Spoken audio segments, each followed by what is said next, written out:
السلام عليكم ورحمة الله وبركاته. الحمد لله وكفى وسلام على عباده الذين اصطفى. أما بعد فأعوذ بالله من الشيطان الرجيم. بسم الله الرحمن الرحيم. هو الذي أرسل رسوله بالهدى ودين الحق ليظهره على الدين كله وكفى بالله شهيدا. محمد رسول الله والذين معه أشداء على الكفار رحماء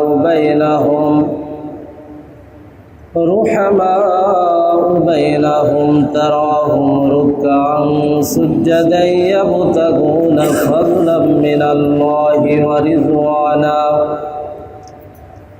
سيماهم في وجوههم من أثر السجود. وقال النبي صلى الله عليه وسلم: صل من قطعك واعف عمن ظلمك واحسن إلى من أساء إليك. وقال الشاعر: বিশ্ব যখন এগিয়ে চলেছে আমরা তখন বসে বিবি তালাকের ফতোয়া খুঁজেছি কোরআন ও হাদিস চষে। হানাফি শাফি মালিকি হাম্বলি তখন মেটেনি গোল। এমন সময় আসিয়া আজরাইল হাকিল টুল পিটল। রাত্র দিন অষ্টপ্রহর ঘড়ির কাঁটা ঘুরে সাধ্য কিসে যাইতে পারে কেন্দ্র হতে দূরে। আলহামদুলিল্লাহ, মহান রব্বুল আলামিনের আলিশান দরবারে লক্ষ কোটি শুকর ও সুজুদ যে মহান রব্বুল আলামিন পবিত্র হজের দ্বিতীয় মাস জিলকাদা মাসের দ্বিতীয় জুমার নামাজ আদায়ের লক্ষ্যে পৃথিবীর শ্রেষ্ঠ ঘর আল্লাহর ঘর মসজিদে উপস্থিত হওয়ার তৌফিক দান করলেন, সেই মাহবুদের দরবারে কালিমাতুশ শুকর আদায় করি আলহামদুলিল্লাহ। লক্ষ কোটি দরুদ ও সালাম সর্বকালের সর্বশ্রেষ্ঠ মহামানব সাইয়্যিদুল আম্বিয়া ওয়াল মুরসালিন নবী মুহাম্মাদের উপর সকল উপরি সাল্লাল্লাহু আলাইহি ওয়াসাল্লাম। আমি আপনাদের সম্মুখে পবিত্র কোরআনুল কারীমের 26 পারার সূরাতুল ফাতর 28 নম্বর আয়াত তেলাওয়াত করেছি। রাসূল আরবি সাল্লাল্লাহু আলাইহি ওয়াসাল্লামের লক্ষাধিক হাদিস থেকে একটি হাদিস পড়েছি। অল্প সময়ের মধ্যেই তেলাওয়াতকৃত আয়াত এবং হাদিসের ব্যাখ্যা তাফসীর করে আমার বক্তৃতা শেষ করব। আমা তৌফিক ইল্লা বিল্লাহ আলাইহি তাওয়াক্কালতু ওয়া ইলাইহি উনীব। সম্মানিত মুসল্লিয়ানি কিরাম, মুরব্বিয়ানে আযম, সুধী মণ্ডলী, আল্লাহ সুবহানাহু ওয়া তাআলা পবিত্র কোরআনুল কারীমের সূরাতুল ফাতর 28 নম্বর আয়াতের মধ্যে ইরশাদ ফরমান: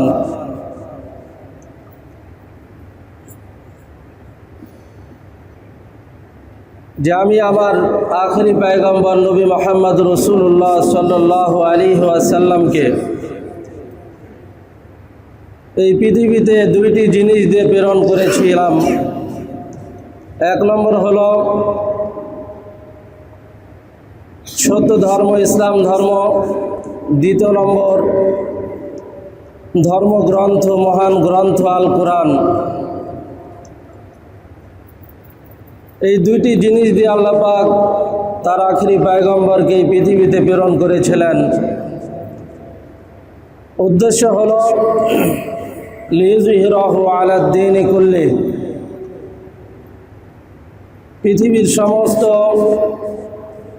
ভ্রান্ত বাতিল ধর্মের উপর ইসলাম ধর্মকে বিজয় করার জন্যই আল্লাহ পাক তার পয়গম্বরকে এই দুইটি জিনিস দিয়ে এই পৃথিবীতে প্রেরণ করেন। কারণ ইন্নাদ-দীনা ইনদাল্লাহিল ইসলাম, আল্লাহ পাকের নিকট শুধুমাত্র ইসলাম ধর্মই হলো মনোনীত ধর্ম। ওয়ামান ইয়াবতাগি গায়রাল ইসলামি দীনা ফালা ইউকবালা মিনহু, যারাই দুনিয়ার জিন্দেগিতে ইসলাম ধর্ম ব্যতীত অন্য কোনো ভ্রান্ত ধর্মের অনুসরণ করবে, তদ অনুযায়ী তার জীবন পরিচালনা করবে, ফালা ইউকবালা মিনহু, আল্লাহ পাক তার কোনো আমল কবুল করবে না। ওয়া হুয়া ফিল আখিরাতি মিনাল খাসিরিন, এরা কিয়ামতের ময়দানে ক্ষতিগ্রস্ত হবে, অপমানিত হবে, অপদস্থ হবে, জাহান্নামের শাস্তি ভোগ করতে হবে। তাহলে আল্লাহ পাক সূরাতুল মায়েদার 28 নম্বর আয়াতের মধ্যে ঘোষণা করলেন যে আল্লাহ পাক ইসলাম ধর্মকে বিজয় ধর্ম ঘোষণা করেছেন। যারা ইসলাম ধর্মের অনুসারী হবে, মুসলিম জাতি, মুসলমান জাতিকে বিজয় জাতি হিসাবে আল্লাহ পাক কোরআনুল কারীমের মধ্যে ঘোষণা করেছেন। কিন্তু বর্তমানে আমরা যদি পৃথিবীর আমেরিকা বলেন, ইউরোপ বলেন, এশিয়া বলেন, বিভিন্ন মহাদেশের মুসলিম জাতির দিকে যদি আমরা লক্ষ্য করি, দৃষ্টিপাত করি, তাহলে আমরা দেখতে পাবো আমেরিকার মুসলমানেরা নির্যাতিত, ইউরোপের মুসলমানেরা নির্যাতিত, এশিয়ার মুসলমানেরা নির্যাতিত, নিগৃহীত, নিষ্পেষিত। মুসলমানেরা পরাজিত জাতি, ইসলাম ধর্ম মনে হচ্ছে পরাজিত ধর্ম, অথচ আল্লাহ পাক পবিত্র কোরআনুল কারীমের মধ্যে ঘোষণা করলেন যে আমি আমার আখেরি পয়গম্বরকে কোরআনুল কারীম এবং ইসলাম ধর্ম দিয়ে এই পৃথিবীতে প্রেরণ করেছিলাম লিইয়ুযহিরাহু আলাদ দীনি কুল্লি, পৃথিবীর সমস্ত বাতিল ভ্রান্ত ধর্মের উপর ইসলাম ধর্মকে প্রাধান্যতা দেওয়ার জন্য, বিজয় করার জন্য। কিন্তু বর্তমান প্রেক্ষাপটে দেখা যায় মুসলমানেরা ইসলাম ধর্ম পরাজিত। এই প্রশ্নের জবাব দেওয়ার জন্যই আমি আপনাদের সম্মুখে সূরাতুল ফাতর 28 নম্বর আয়াত তেলাওয়াত করেছি। এই প্রশ্নের জবাব বুঝতে হলে, জানতে হলে ভূমিকা স্বরূপ কিছু কথা বুঝতে হবে, জানতে হবে। সূরাতুল ফাতরকে আল্লাহ পাক কোন প্রেক্ষাপটে, কোন ঘটনার উপর ভিত্তি করে নাজিল করলেন, যেটাকে তাফসীরের পরিভাষায় শানে নুজুল বলা হয়। হিজরতের 6ষ্ঠ বৎসরে ঐতিহাসিক হুদায়বিয়ার সন্ধি সংগঠিত হয়েছিল। সেই হুদায়বিয়ার সন্ধির বিস্তারিত আলোচনা আল্লাহ পাক সূরাতুল ফাতর মধ্যে করেছেন। হুদায়বিয়ার সন্ধি হলো মক্কা বিজয়ের ভূমিকা, আর মক্কা বিজয়ের সারা পৃথিবী মুসলমানদের হস্তগত হওয়ার, সারা পৃথিবী ইসলাম ধর্ম বিজয় করার ভূমিকা ছিল মক্কা বিজয়। তো হুদায়বিয়া সন্ধির ঘটনা হলো নবী আলাইহিস সালাতু ওয়াস সালাম 40 বছর যাবত পবিত্র মক্কাতুল মুকাররমার মধ্যে অবস্থান করলেন, তখনও নবুয়ত প্রাপ্ত হন নাই। মক্কার মুশরিকেরা আমাদের আখেরি পয়গম্বরকে আলামিন উপাধি দিল। সে সমাজের মধ্যে প্রিয় পাত্র হিসাবে আমাদের আখেরি পয়গম্বর নবী মুহাম্মদ রাসূলুল্লাহ সাল্লাল্লাহু আলাইহি ওয়াসাল্লাম খ্যাতি লাভ করলেন, সকলের প্রিয় পাত্র হলেন, প্রিয় ব্যক্তিত্ব লাভ হলেন। 40 বছর বয়সে আল্লাহর পয়গম্বরের উপর আল্লাহ পাক নবুয়ত দান করলেন। সর্বপ্রথম ওহী নাযিল করলেন, ইকরা বিসমি রাব্বিকাল্লাযী খালাক। এবং আল্লাহ পাক ঘোষণা করলেন, ওয়ানজির আশিরাতাকাল আকরাবিন। হে নবী, আপনাকে আমার একত্ববাদের দিকে মানুষদেরকে দাওয়াত দেওয়ার জন্য প্রেরণ করেছি। সুতরাং ওয়ানজির আশিরাতাকাল আকরাবিন, আপনার নিকটতম আত্মস্বজনদেরকে প্রথমে আমার দিনের দিকে আহ্বান করো, আমার আযাবের ভয় দেখাও। আল্লাহর পয়গম্বর তার গোত্রের মানুষদেরকে ডেকে তাদেরকে দাওয়াত দিলেন, ইয়া আইয়ুহান নাস কুলু লা ইলাহা ইল্লাল্লাহ তুফলিহুন। আল্লাহর পয়গম্বর বললেন, ও আমার গোত্রের মানুষরা, তোমরা মূর্তি পূজা ছাড়ো, আল্লাহর সঙ্গে শরীক করা থেকে বিরত থাকো, এক আল্লাহর উপর ঈমান আনয়ন করো। কুল হুয়াল্লাহু আহাদ আল্লাহুস সামাদ লাম ইয়ালিদ ওয়া লাম ইউলাদ ওয়া লাম ইয়াকুল লাহু কুফুয়ান আহাদ। আল্লাহর পয়গম্বর তার গোত্রের মানুষদেরকে যখন ইসলাম ধর্মের দিকে আহ্বান করলেন, একত্ববাদের দিকে আহ্বান করা শুরু করলেন, যেই পয়গম্বর দিনের দিকে আহ্বান করার পূর্বে তার গোত্রের মানুষদের কাছে প্রিয় পাত্র ছিল, প্রিয় ব্যক্তি ছিলেন, তারা থেকে আলামিন উপাধি দিল। মুহাম্মদ কোনোদিন জীবনে কোনোদিন মিথ্যা কথা বলে নাই, আমানতের খেয়ানত করে নাই। সেই পয়গম্বরকে তারা পাগল বলা শুরু করল। নামাজ অবস্থায় ওটের ভুঁড়ি চাপিয়ে দিল, থুতু নিক্ষেপ করা শুরু করল। বিভিন্নভাবে আল্লাহর পয়গম্বরের উপর নির্যাতন শুরু হলো। যারা ইসলাম ধর্ম গ্রহণ করলেন, আবু বকর, আলী, খাদিজা, ওমর রাদিয়াল্লাহু তাআলা আনহুম, তাদের উপর বিভিন্নভাবে নির্যাতন শুরু হয়ে গেল। আল্লাহর পয়গম্বর আল্লাহর নির্দেশে পবিত্র মক্কাতুল মুকাররমা থেকে মদিনাতে হিজরত করলেন। আল্লাহর পয়গম্বর মদিনাতে হিজরত করার পূর্বে মদিনার নাম ছিল ইয়াসরাব। মদিনাতে যারা মূর্তি পূজা করত তারা দুই গোত্রে বিভক্ত ছিল। এক গোত্রের নাম হলো আউস, দ্বিতীয় গোত্রের নাম হলো খাজরাজ। মদিনাতে ইহুদিরা বসবাস করত, তারা তিন গোত্রে বিভক্ত ছিল। আল্লাহর পয়গম্বর মদিনাতে হিজরত করার পর আউস আর খাজরাজ আল্লাহর পয়গম্বরের হাতে হাত দিয়ে মুসলমান হয়ে গেলেন। আর মদিনার নাম ইয়াসরাব ছিল, তারা পরিবর্তন করলো আল্লাহর পয়গম্বরের সম্মানার্থে। ইয়াসরাবের নামকরণ করলো মদিনাতুর রাসূলুল্লাহ সাল্লাল্লাহু আলাইহি ওয়াসাল্লাম। বলেন সুবহানাল্লাহ। মদিনার নাম ইয়াসরাবকে পরিবর্তন করে মদিনাতুর রাসূল সাল্লাল্লাহু আলাইহি ওয়াসাল্লাম তারা নামকরণ করলো। হিজরতের পর মক্কার মুশরিকেরা এবং মুনাফিকেরা ঐক্যবদ্ধ হয়ে মুসলমানদেরকে এই পৃথিবী থেকে সমূলে ধ্বংস করার জন্য বদর, উহুদ, খন্দক, হুনাইন বিভিন্ন যুদ্ধে তারা লিপ্ত হল। 6 হিজরিতে আল্লাহর পয়গম্বর সাল্লাল্লাহু আলাইহি ওয়াসাল্লাম স্বপ্নে দেখলেন যে হুজুর সাল্লাল্লাহু আলাইহি ওয়াসাল্লাম নির্বিঘ্নে কোনো বাধা ছাড়াই বাইতুল্লাহ শরীফের প্রবেশ করলেন, তওয়াফ করলেন, সাফা মারওয়া সাই করলেন, হালক করলেন, বাধা বিঘ্ন ছাড়াই পবিত্র উমরা হজ পালন করলেন।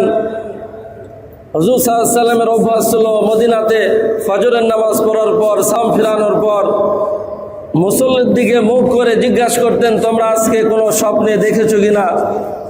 স্বপ্নে দেখলে হুজুর সাল্লাল্লাহু আলাইহি ওয়াসাল্লাম স্বপ্নের ব্যাখ্যা করতেন।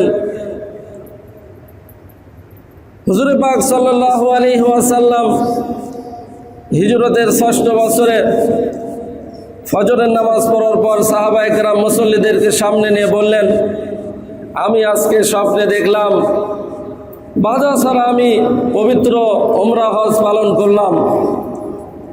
সাহাবায়ে কেরামের অন্তরের মধ্যে দীর্ঘদিনের বাইতুল্লাহ শরীফের মহব্বত তারা লালন করত। হুজুর সাল্লাল্লাহু আলাইহি ওয়াসাল্লামের মহব্বত ছিল বাইতুল্লাহর প্রতি, কিন্তু ইসলামের জন্য তাকে হিজরত করতে হলো। সাহাবায়ে কেরাম বললেন, তাহলে চলেন ইয়া রাসূলুল্লাহ, হাবিব আল্লাহ, আমরা পবিত্র মদিনাতুল মুনাওয়ারা থেকে মক্কায় গিয়ে আমরা উমরা পালন করি। হুজুর সাল্লাল্লাহু আলাইহি ওয়াসাল্লাম প্রায় 1500 সাহাবায়ে কেরামকে নিয়ে পবিত্র মদিনাতুল মুনাওয়ারা থেকে মক্কাতুল মুকাররমায় দিকে রওনা দিলেন। মক্কা থেকে 19 মাইল দূরে হুদাইবিয়া নামক স্থানে যখন তারা পৌঁছলেন, মক্কার লিডারদের কাছে সংবাদ পৌঁছল, যাদেরকে আমরা বাস্তুভিটা থেকে বিতাড়িত করেছিলাম, তারা আবার তাদের জন্মভূমিকে উদ্ধার করার জন্য, দখল করার জন্য আবার মদিনা থেকে হুদাইবিয়া প্রান্তে অবস্থান করতেছেন। তারা দূতের মাধ্যমে সংবাদ প্রেরণ করলো, সামনে এক পা অগ্রসর হওয়া চলবে না। হুজুর সাল্লাল্লাহু আলাইহি ওয়াসাল্লাম উসমান গনি রাদিয়াল্লাহু তাআলা আনহুকে প্রেরণ করলেন।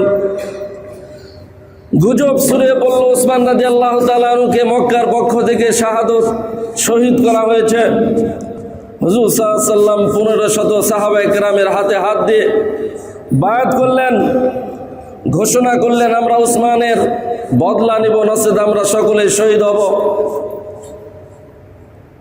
এই ঘটনা থেকে আমাদের জানতে হবে, হুজুর সাল্লাল্লাহু আলাইহি ওয়াসাল্লাম গায়েব জানতেন না। অনেকে বলে হুজুর সাল্লাল্লাহু আলাইহি ওয়াসাল্লাম গায়েব জানে, হাজের নাজের, এটা হলো কুফরি আকীদা। আল্লাহ পাক গায়েব জানেন, আল্লাহ পাক সর্ব জায়গায় হাজির উপস্থিত। রাসূল সাল্লাল্লাহু আলাইহি ওয়াসাল্লাম যদি গায়েব জানতেন, তাহলে উসমান রাদিয়াল্লাহু তাআলা আনহুকে শহীদ করা হয় নাই। গুজব লটে গেল, হুজুর সাল্লাল্লাহু আলাইহি ওয়াসাল্লাম তার বদলা নেওয়ার জন্য 1500 সাহাবায়ে কেরামের হাতে হাত দিয়ে বায়াত নিলেন। এর দ্বারা প্রমাণিত হয় হুজুর সাল্লাল্লাহু আলাইহি ওয়াসাল্লাম গায়েব জানতেন না। আল্লাহ পাকের পক্ষ থেকে যেটা জানানো হতো সেটা আল্লাহ পাক বলতেন, রসুল বলতেন। নিজের থেকে কোনো অদৃশ্যের খবর, গোপন কোনো খবর, গায়েবের খবর আল্লাহর পয়গম্বর জানতেন না। এটা হলো আহলে সুন্নাত ওয়াল জামাতের আকীদা, বিশ্বাস।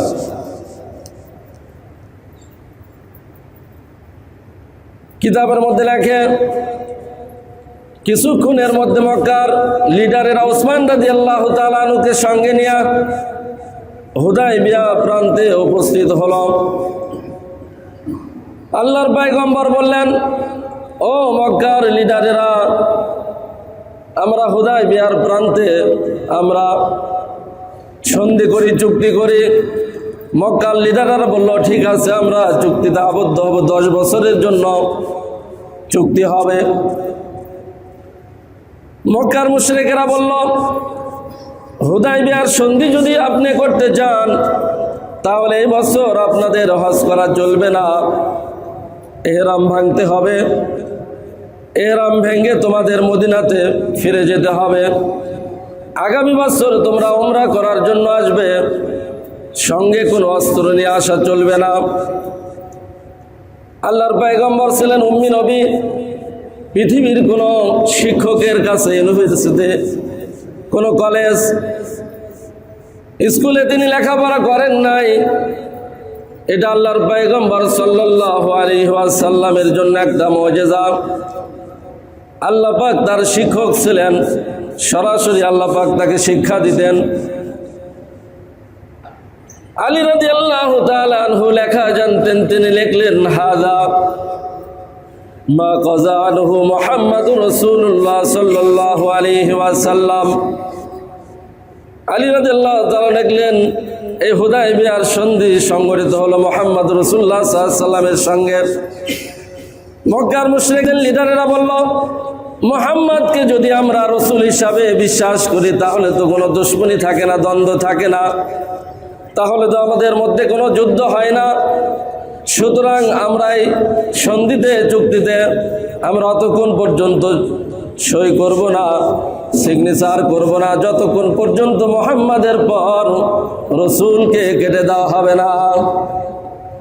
আল্লাহর পয়গম্বর আলী রাদিয়াল্লাহু তাআলা আনহু বললেন, তুমি মুহাম্মদ ইবনে আব্দুল্লাহ লেখো। আলী রাদিয়াল্লাহু তাআলা বললেন, আমার সাহস নাই যে মুহাম্মদ থেকে রাসূলুল্লাহকে আমি কেটে দিব।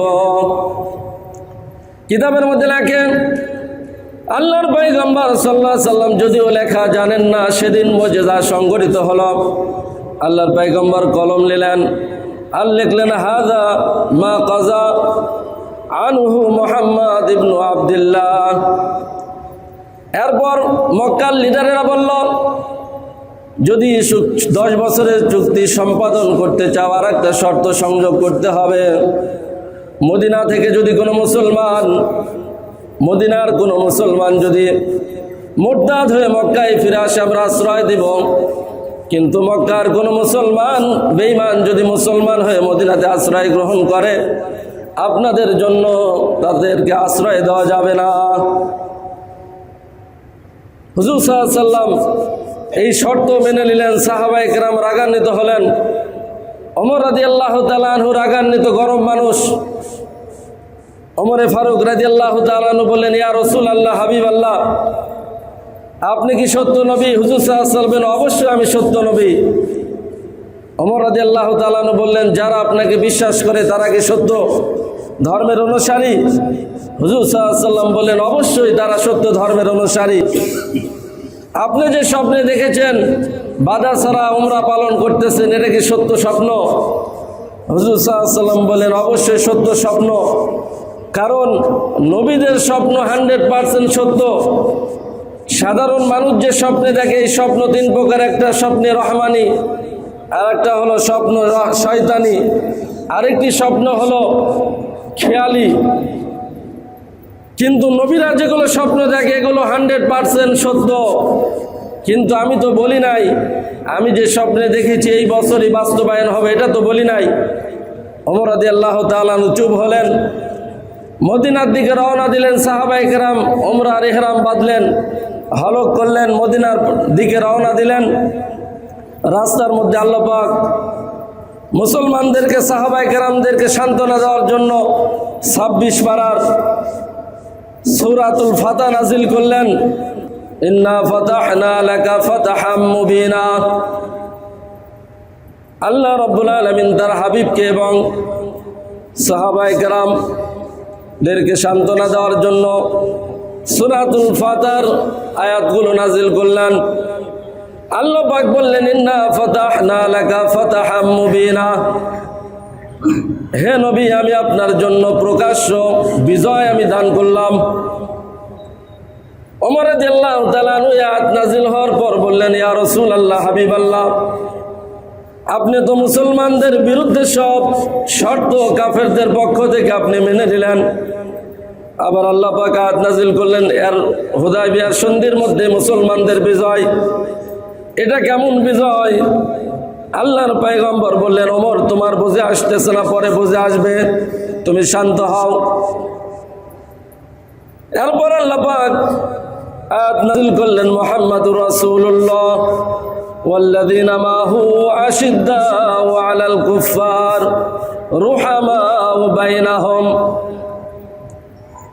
আল্লাহ পাক সাহাবায়ে কেরামদেরকে সান্ত্বনা দিলেন, ও আমার পয়গম্বরের সাহাবায়ে কেরাম, তোমরা যদিও ভারাক্রান্ত হৃদয় নিয়ে তোমাদের বিরুদ্ধে সব শর্ত আল্লাহর পয়গম্বর মেনে নিয়েছেন, তোমরা ধৈর্য ধারণ করো। মুহাম্মাদের পরেও রাসূলকে কেটে দিয়েছেন আল্লাহর পয়গম্বর নিজেই। তোমরা শান্ত হও, কারণ হুদায়বিয়ার সন্ধি ছিল 10 বছরের জন্য। 10 বছর মুহাম্মাদের পর রাসূলুল্লাহ যদিও না থাকে কোনো অসুবিধা নাই, কিন্তু কিয়ামত পর্যন্ত কোরআনুল কারীম থাকবে। এই কোরআনের মধ্যে আমি মুহাম্মাদুর রাসূলুল্লাহ, মুহাম্মাদের পর আমি রাসূলুল্লাহ আমি নাজিল করলাম। কোন সুবহানাল্লাহ। আল্লাহ পাক তার রাসূল এবং সাহাবায়ে কেরামদেরকে সান্ত্বনা দিলেন। হুদায়বিয়ার সন্ধির মধ্যে মুহাম্মাদের পর রাসূলুল্লাহ কেটে দিয়েছেন, কোনো যায় আসে না। আমি কিয়ামত পর্যন্ত যেই কোরআনুল কারীম থাকবে তার মধ্যে মুহাম্মাদুর রাসূলুল্লাহ আমি নাজিল করলাম, আমার হাবিবের সম্মান বৃদ্ধি করলাম, তোমরা শান্ত হও। হুজুর সাল্লাল্লাহু আলাইহি ওয়াসাল্লাম মদিনাতে ফিরে গেলেন। সপ্তম হিজরিতে মক্কার মুশরিকরা হুদায়বিয়ার সন্ধিকে ভঙ্গ করল। হুজুর সাল্লাল্লাহু আলাইহি ওয়াসাল্লাম তাদের বিরুদ্ধে যুদ্ধ করার জন্য গোপনতার মধ্যে দিয়ে প্রস্তুতি গ্রহণ করলেন। অষ্টম হিজরিতে 10,000 সাহাবায়ে কেরামদেরকে নিয়ে মদিনা থেকে মক্কাতুল মুকাররমার উদ্দেশ্যে মক্কা বিজয়ের জন্য রওনা দিলেন। আল্লাহর পয়গম্বর বললেন, যখন তোমরা কাবা গৃহের পাশে যাবে, আমরা যেখানে আস্তানা গাড়ব সেখানে তোমরা পায়খানা বাথরুম কম করবে, বাথরুম কম তৈরি করবে আর চুলা বেশি তৈরি করবে, যাতে করে রাতের অন্ধকারে হাজার হাজার চুলা দেখার পর তারা যেন আতঙ্কিত হয়ে যায়। আর বাথরুম কম করবে, এই জন্য বাথরুমের মধ্যে ভিড় হবে, অনেক বড় বড় লাইন, তারা যেন ভীত হয়ে যায় যে এত মুসলমানদের বিরুদ্ধে আমরা কেমন করে যুদ্ধ করব। সাহাবায়ে কেরাম হুজুর সাল্লাল্লাহু আলাইহি ওয়াসাল্লামের দিক নির্দেশনা অনুযায়ী বাথরুম কম করলেন, চুলা বেশি জ্বালালো। মক্কা বিজয় হলো, ইসলাম ধর্মের বিজয় হলো। মক্কা বিজয় হওয়ার পর সিরিয়া, ইরান, ইয়ামান বিভিন্ন রাষ্ট্র মুসলমানদের হস্তগত হলো। সারা পৃথিবীতে ইসলামের ঝান্ডা উত্তোলন হলো, ইসলাম ধর্ম বিজয় হলো। আল্লাহ পাক যেই সূরাতুল ফাতর 28 নম্বর আয়াতের মধ্যে বলেছেন, ওয়াল্লাযী আরসালা রাসূলাহু বিল হুদা ওয়া দীনিল হক লিইয়ুযহিরাহু আলাদ দীনি কুল্লিহি ওয়া কাফা বিল্লাহি শাহীদা। আল্লাহ পাক বলেন, আমি আমার পয়গম্বরকে দুইটি জিনিস দিয়ে পৃথিবীতে প্রেরণ করেছি। এক নম্বর হলো সত্য ধর্ম, ইসলাম ধর্ম।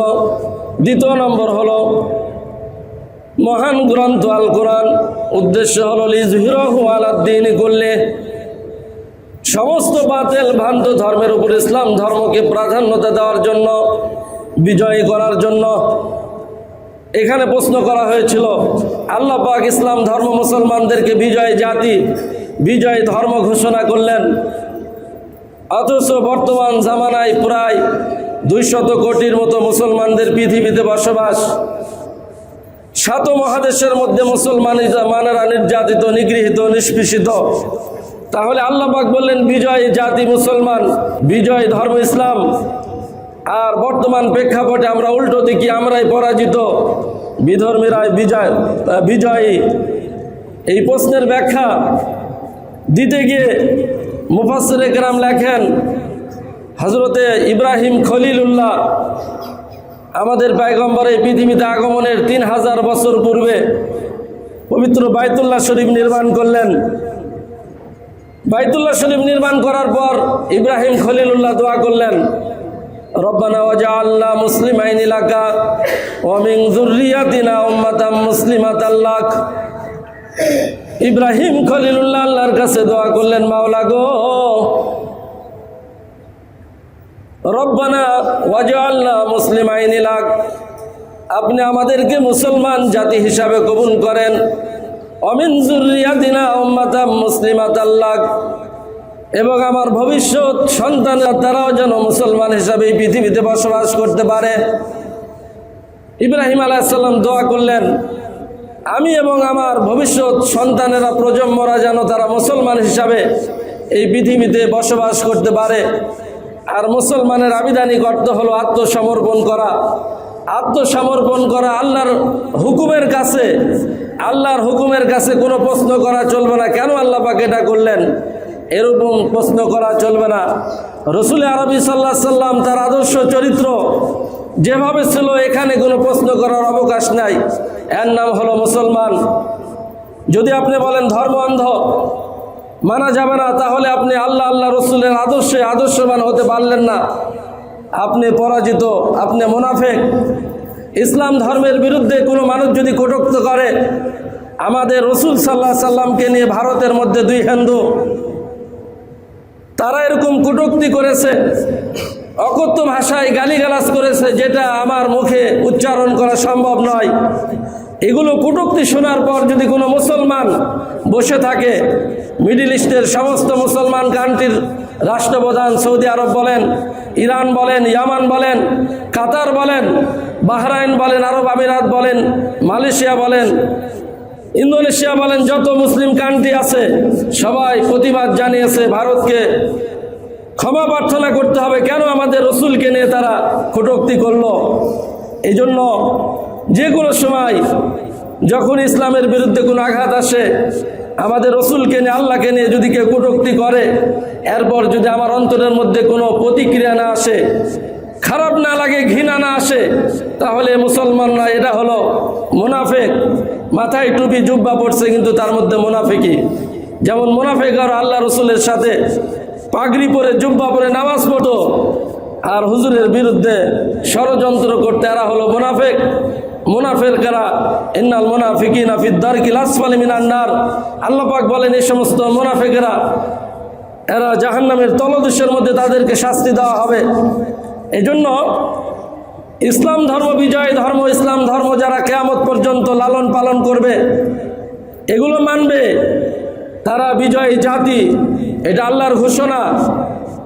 কিন্তু তারা কখন বিজয় জাতি হবে, ইসলাম ধর্ম কখন বিজয় হবে?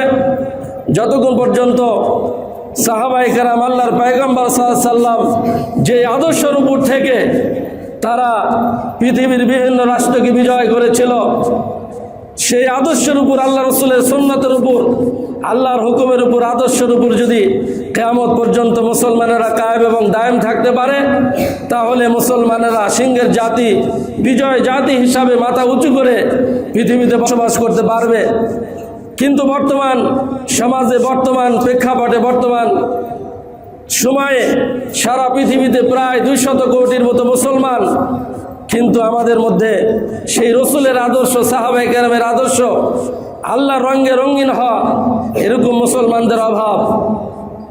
আমরা ইহুদি নাসারা খ্রিস্টানদের তালে তাল মিলিয়ে তাদের পদাঙ্ক অনুসরণ করতেছি, তাদের কৃষ্টি কালচারকে গ্রহণ করতেছি, কিন্তু হুজুর সাল্লাল্লাহু আলাইহি ওয়াসাল্লামের আদর্শকে আমরা বাস্তবায়ন করার জন্য মেহনত করতেছি না।